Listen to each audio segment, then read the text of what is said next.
Moving on, reeling under the growing criticism of the fallout of the West Asia war, the US President Donald Trump has now found a new target. This time, Pope Leo is on his radar. In an unprecedented attack, Donald Trump described the Pope as weak on crime and terrible for foreign policy.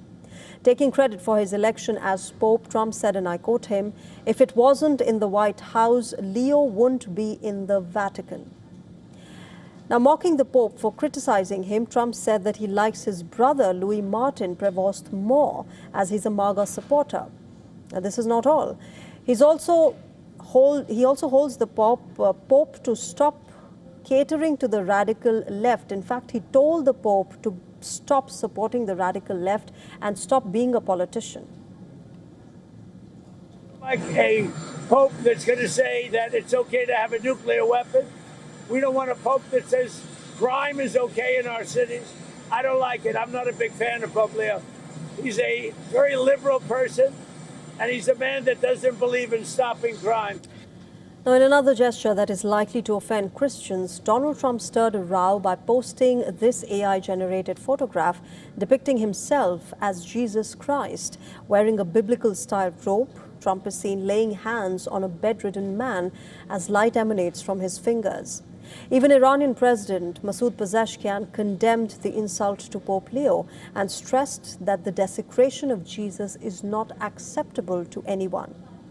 Pope Leo, remember, is the first US-born pope in history, has emerged as vociferous critic of Trump's decision to start military operations against Iran. For instance, in March this year, he stressed that Jesus does not listen to the prayers of those who wage war. In an indirect reference to Trump, he said, and I quote, "Your hands are full of blood." He's also dubbed Donald Trump's threats to wipe out Iranian civilization as unacceptable.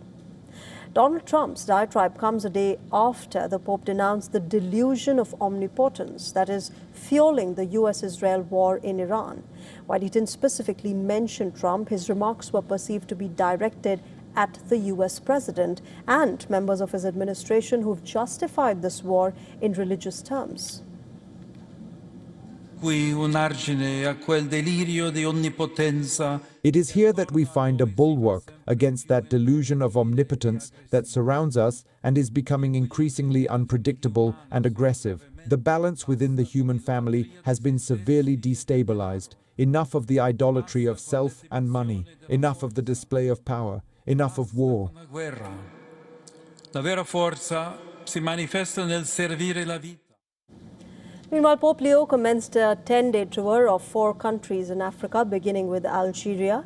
On board the flight to Algiers, the Pope made it clear that he will not shy away after Trump's attacks and that he will continue to speak out against the war.